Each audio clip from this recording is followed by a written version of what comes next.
Boom, we're back. UFC 268. Arguably, I mean, other than 269 coming in December. I don't know about you, man, but I think this is the best card I've ever seen. Top to Oh, bottom, baby. Top. oh, It's filthy. It's filthy. Jesus. Edge and Fife's MMA, you know what it is. Our predictions, I feel like we did pretty well last There's, week. except for the main event. I couldn't have been more wrong. Both of us. Man, who would have seen that coming? Glover Teixeira becoming the new light heavyweight champion.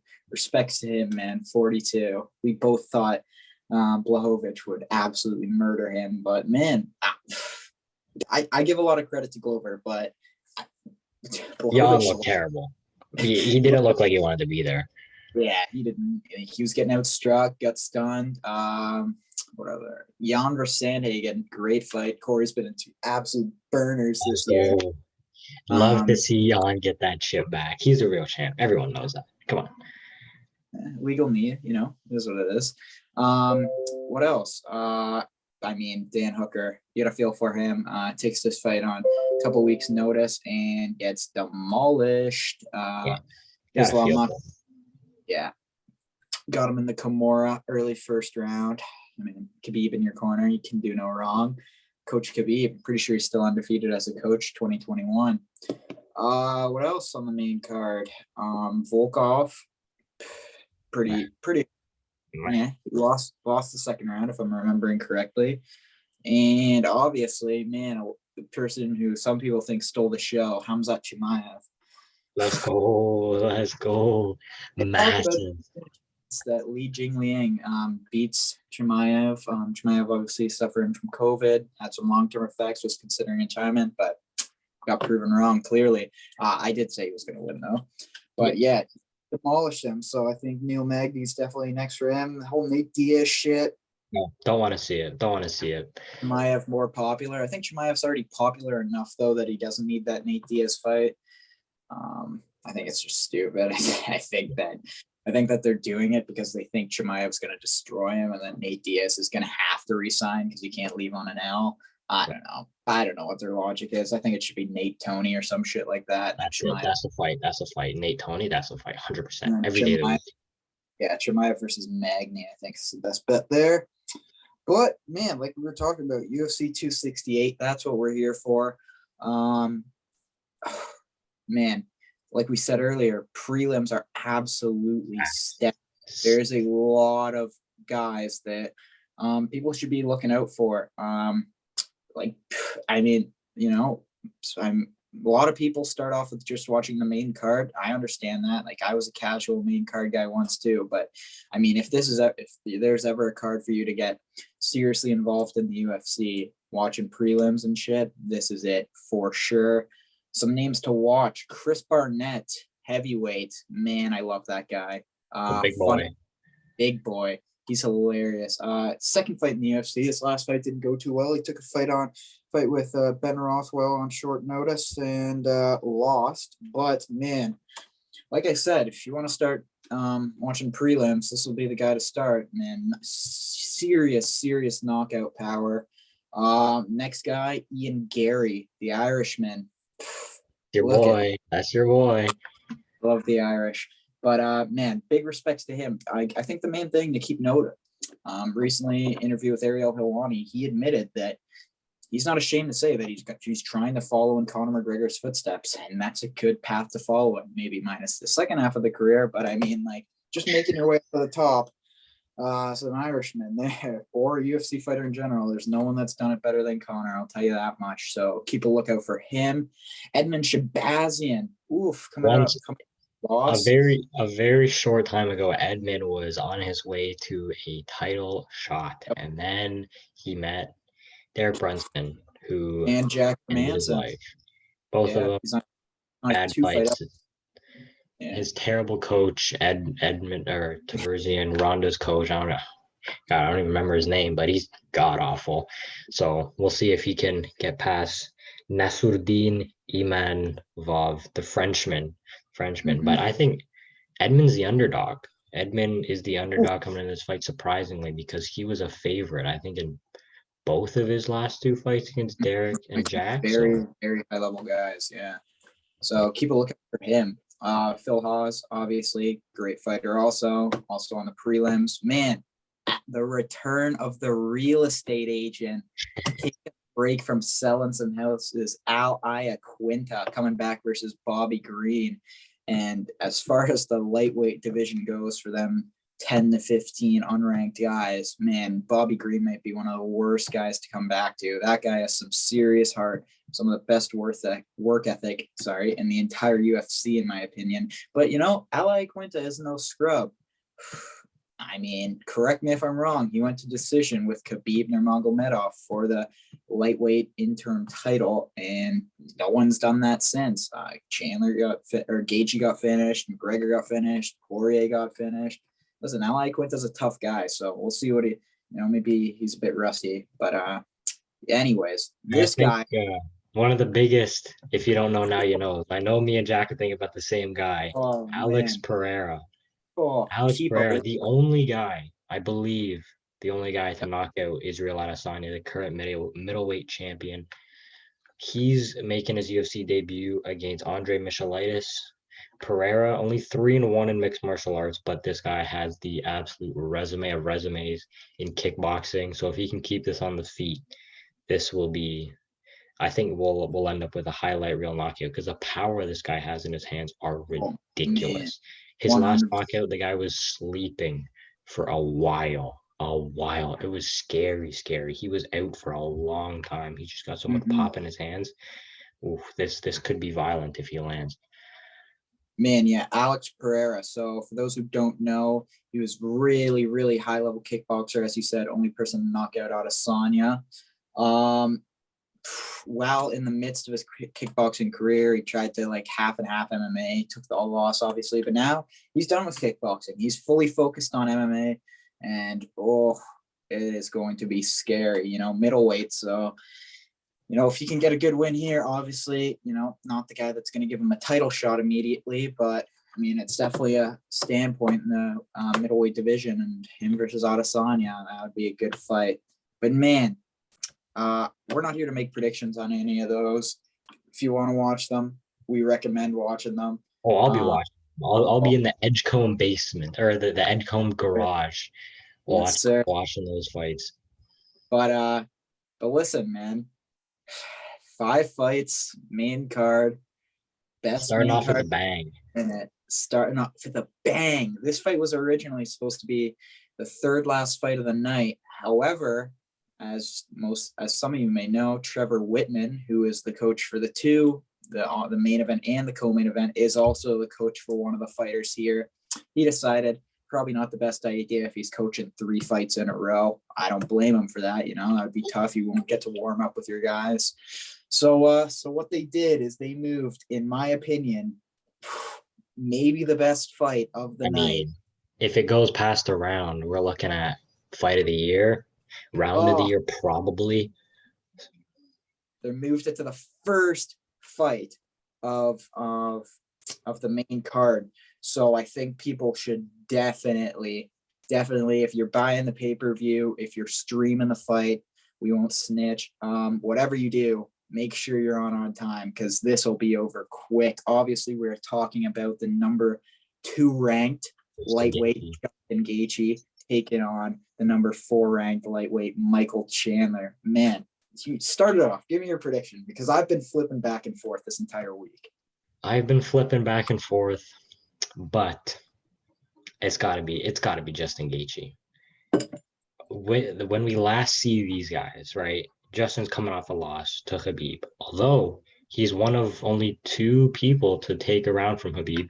Controversial, but those leg kicks were very, very big. And then Chandler, his last fight, clean left hook from Oliveira, but really, really, he got almost slipped from that. And I think if you try to brawl with Gaethje's got a better chin than Chandler, and he's got absolute dynamite in his hands. Mm-hmm. So I think, I hate to see it, but I'm gonna go first round KO for Gaethje over Chandler. It's tough because Chandler's such a nice guy, but yeah, Gaethje first round knockout probably. And like I said, I've been flipping back and forth.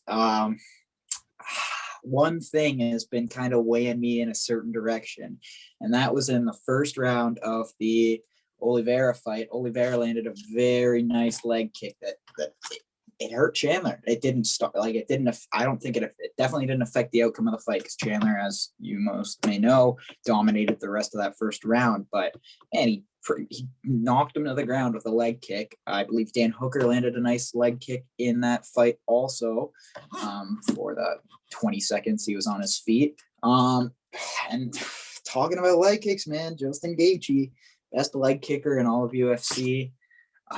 Man, Chandler super aggressive, but I just don't like if maybe his aggression will be able to keep it close, so Chandler won't be able to throw those leg kicks. Or I mean, if Gaethje won't be able to throw those leg kicks, but I don't know, dude. And you can never count Chandler out. Everyone talks about how great of a chin Dan Hooker has, but I think he was done. Beat up on Oliveira for a minute. He shot. I thought he was in the wheelhouse. He was close. He was close with Oliveira. Had him weaving the head while he's on all fours. He almost had him. Man, but you can never count out Gaethje. Thing with Gaethje is like, listen, he lost to Dustin Poirier. I believe he lost to Eddie Alvarez as well. Yeah. And he's lost to Khabib. All three at the time that he fought them, very good fighters. But listen, he's able to get knocked out, and there's a chance. Listen, everyone knows if this fight goes the distance, that'll be the biggest surprise of the night. I think. I wonder what the odds are for that. Let's find the odds for that fight to go the distance. Yeah, I think. Verdict MMA, I have Michael Chandler winning, but officially on Edge and Fights MMA, I am going to say I'm going to fucking Gaethje. I don't know why. I think the leg kicks are, but I'm not. I'm like 50-50. Like it is so close. Moving on, Shane Burgos versus Billy Q. Man, Shane Burgos in his last fight. I mean, I love Shane Burgos. I'm gonna say it right here. This man might be one of my favorite UFC fighters to watch. Oh, sure. Like this guy just puts on bangers like all the time. Yeah, like, you remember ridiculous. Was get hit with that right hand and now he's knocked out. Like 5 seconds to react. He looks so fucking confused, but his body just shut down. One of the scariest knockouts I've ever seen. You know, he wasn't doing too bad in that fight. Billy Q, I've only watched him fight a couple of times. I know he's friends with Robbie Fox over at Barstool, but I'm still going Hurricane Shane.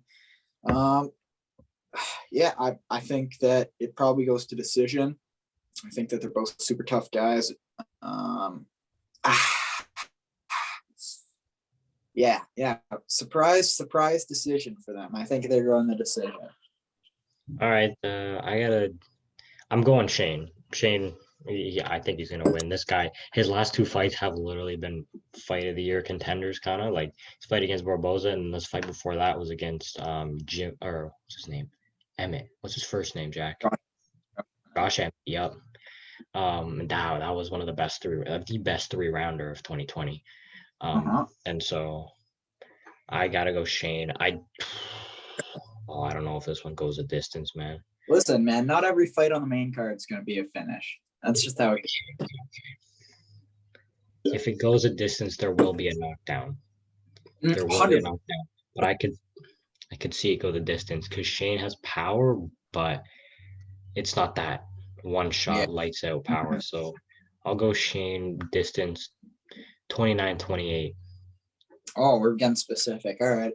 I'm saying Shane distance 29-28 and then 230-27s. And you said first round knockout for Gaethje. I am going also first round knockout for Gaethje.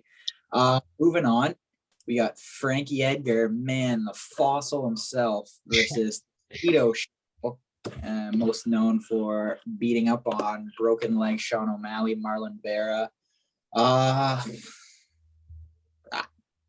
Okay, I got Frankie. Yeah. Yeah. Although everyone knows what happened to Frankie when he fought Sandhagen. Yeah. Disgusting knockout, one of the best knockouts of the year. But people forget his fight. He had a 5-rounder against. You know what? I'm gonna be honest here. Biology's kind of kicking my ass. Haven't done a lot of research. Frankie had a 5-rounder and looked phenomenal. And I think just because our last vision of him is him face planting. I think Frankie still got it. Cheeto. Was this 5 rounds against Pedro? Yes, I think it was 5 rounds. Yeah. Yeah, I think Frankie decision. Listen, it'll be a solid fight. I think. Yeah. A little bit of like clinch on the cage, but it should be a solid fight for Frankie by decision. Yeah. Man, I'm gonna go with Cheeto. He had a pretty good fight against Jose Aldo, even stole a round from Jose, which I thought was very impressive. But thing with Frankie is like, how well is he recovered from that Sandhagen knockout? Well, I guess we're gonna find out. Obviously, legend of the sport, but he just hasn't fought since that knockout in February, I think. So February 6th. Yeah, I'm gonna go Cheeto decision. Call it 29-28. It's all on the board. Maybe split decision. We'll go Cheeto split decision. We'll give one judge's Frankie the nod. But what'd you say? What was your scorecard? Oh, I had Frankie 30-27, just takedowns. Like he averages 2.8 takedowns a fight. Yeah. Like people forget about that. And I think Frankie got it. How Jose Aldo wrestled Marlon for his last win. Like he had him in a body triangle for 5 minutes in the 3rd round, which solidified the fight for him last time. So I think Frankie just along the fence grinds him, takes him down. 30-27. Man, on to our first title fight. I was wrong last time. I think this was the last prediction for you. Did I say Rose? I said Rose last time, right? I said Weili. I love Weili. Man, I love Weili too. I love Rose too. Oh man. Like, okay, here's the thing. I want Weili to win this fight just so that there has to be a trilogy. Because the thing is if Rose wins this fight, I feel like that division's kind of in the dumps. Although Joanna might come back. But Joanna's already been beaten by Rose twice. Yep, but who else are you throwing in that? Like that's the issue, man. For women's bantamweight, obviously you got Amanda Nunes. Flyweight, you got Shevchenko. Honestly, Rose would go up probably. Yeah, she could for sure. But point is, like, it would be those three by the top by a long shot. So I hope Weili wins just so I can see another fight. All right, so I feel like Rose has a very similar style as far as keeping the length, keeping the distance, picking your shots, similar to Dominic Cruz. And I think that she has more weapons pound for pound than Dominic Cruz. Obviously, those high kicks. I feel like she's a better kicker than Dominic Cruz. But I feel like it's a similar enough style. And listen, Dominic Cruz, when he fought Henry Cejudo, all it took was some leg kicks and some takedowns, and that was the fight. Who has Weili Zhang been training with leading up to this fight? None other than Triple C himself, Henry Cejudo. I think that Henry has given her the style, to beat Rose, and it's up to her to put it to use. Listen, if she can take Rose, has Rose ever gone 5 rounds? I don't think so. I don't think she's ever been close. I think her title fight against who did she win the title? She won the title fight against Joanna. She lost it to Andrade in the 2nd. Yeah, and she knocked Joanna out, I believe, in the 1st for the title win. And I think the rematch was also early. It was early. Yeah. Weili went 5 rounds with Joanna, so she has 5 rounds. Hard 5 rounds. cardio advantage. I think that if Weili can take Rose down and wrestle her, tire her out, man, Weili has some pause. So box and fight for the last 4 or 5 rounds while Weili's still has the cardio advantage. I can never count out Rose. It's a 50-50 fight. Like that's the thing. 3 fights on this card are 50-50. This is one of them for me. I'm going Zhang. Yep. Not by knockout, I don't think. I think Zhang's going to win a decision. Call it 49-46, 48-47, 49-46. I see this fight going one of 2 ways. I think this fight goes Rose keeps a distance, throws out the jab, leg kicks, keeps her distance, backs up. When Weili tries to rush in, that's how she was getting offense on Joanna, with a little short burst in, throwing some shots. If Rose can keep a distance, keep leg kicks, that's how she wins. Catches her, doesn't catch her, but that's how she wins. I think Zhang Weili will win by, getting close, getting dirty. She's got a really, really good clinch game. We saw against Joanna with tight elbows out of the clinch. She's strong. She's really strong. Like we saw her go, I don't know, I think 3 rounds, like to get the title shot or to get something. She went 3 hard rounds and just beat her opponent up on the ground. And I think she could do that to Rose. But Rose does have good BJJ. That's underrated. That's the thing. This is the closest fight on the card. This is 100%. This is so close. I think all 3 of them are equal. This is tough. Come on. Let's go Zhang Weili. I gotta go for Weili. Yeah. Right. Yeah, Weili decision. Close though. 3-2, maybe split. I think it'll be close if it goes to decision. I think Zhang Weili will win the later rounds. Rose will have some good early rounds. Maybe a knockdown for Rose as well. I think maybe Weili tries to charge. Rose hits her. Knockdown. Zhang gets back. Recalibrates. Wins the later rounds. Yeah, that's what I'm going with. All right. So, just to recap, we both had Gaethje winning. Both have Burgos winning. Disagreeing on the Frankie versus Cheeto fight. I'd say it's the most, not to disrespect either of them, but it's like the least. Yeah. Well, I mean, like real fans know Burgos versus Billy Q is probably going to be a lot more entertaining. So we've pretty much agreed for most of them. I have a slight feeling that same will not be said for the main event, welterweight title. Kamaru, Marty Fake Newsman, CEO of EPO, Juiceman. This is Colby Broken Jaw Covington. Colby Chaos, People's Champ Covington. Oh, man. Who do I think is going to win this one? I'll ask you first. You go for it. Buddy, come on. We know who's going to win this fight. You know who's going to win this fight. You're going to say the opposite, but you know. So let me paint the picture, right? Last time they fought, Kamaru Usman still trading at Stanford MMA, right? His hands, not great. They weren't great. He was standing and brawling with Colby. Still won. Knockout. Broken jaw. Bleeding from the mouth as Colby sprints out of the arena. What happened since then? Goes over, trains with the mastermind of Trevor Whitman. Knockout Gilbert Burns. Rubs toes with Masvidal 1. I'll admit it. Sleeps Masvidal in the second one. Out cold. Knockout of the year almost. Out cold. His striking has gone leaps and bounds better since he's got with Whitman. I think Colby's has his striking really got that much better? I don't think so. Usman, 3rd round KO. Cold. All right, so let me paint everyone the real picture of the fight.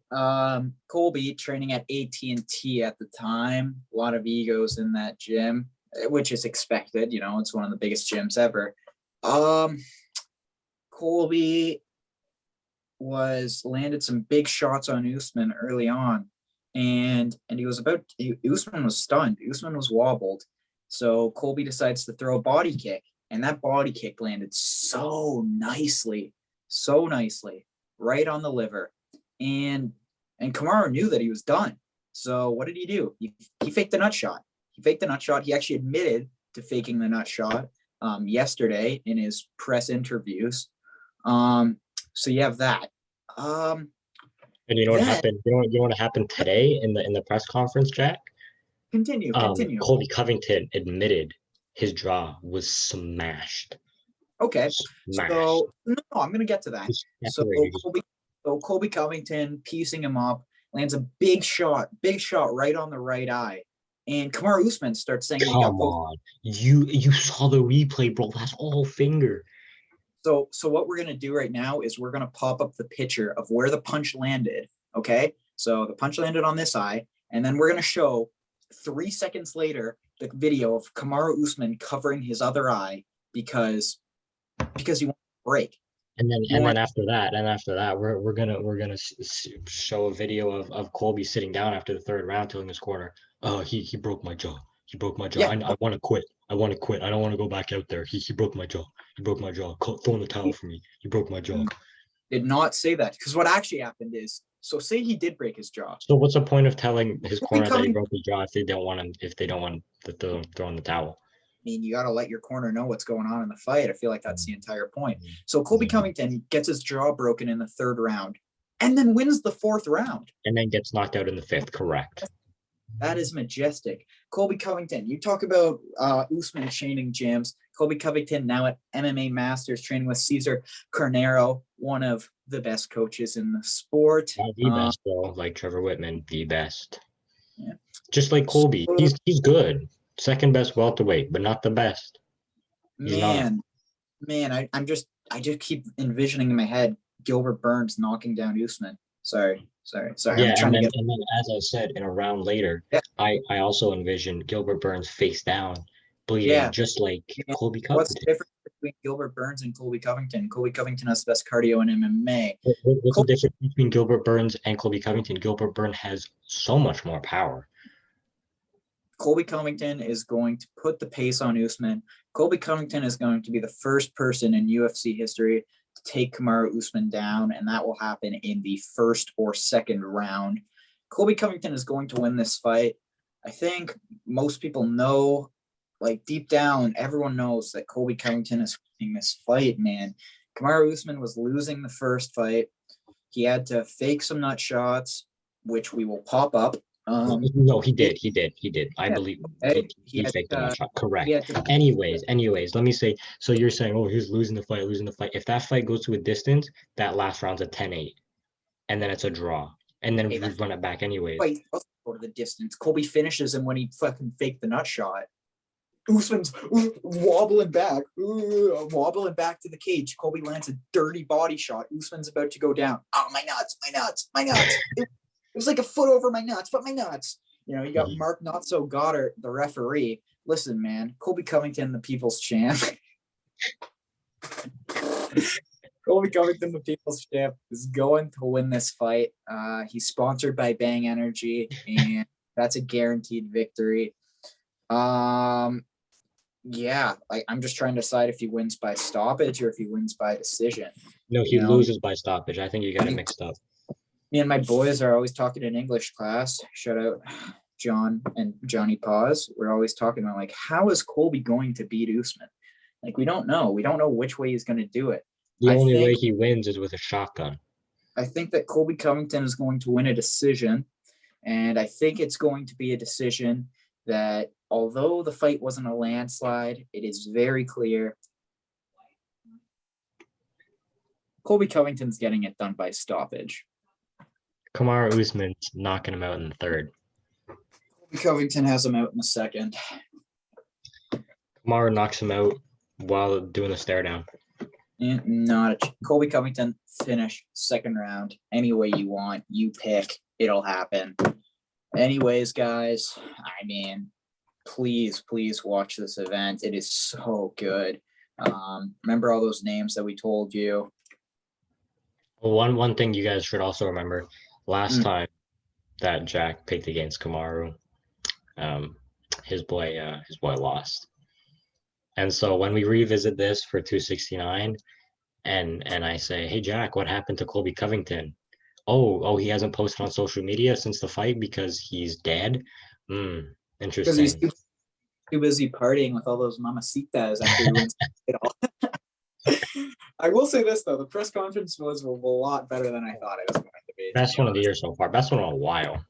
It was a good one. It was a good one. Anyways, guys, please do not use our predictions for gambling. It never goes well for us, so it won't go well for you. But yeah, 3 50-50 fights on the main card. Two. You won't be disappointed. New episode coming soon. Hope you enjoyed. Please, this is not gambling advice. That'll do it. Peace. Peace.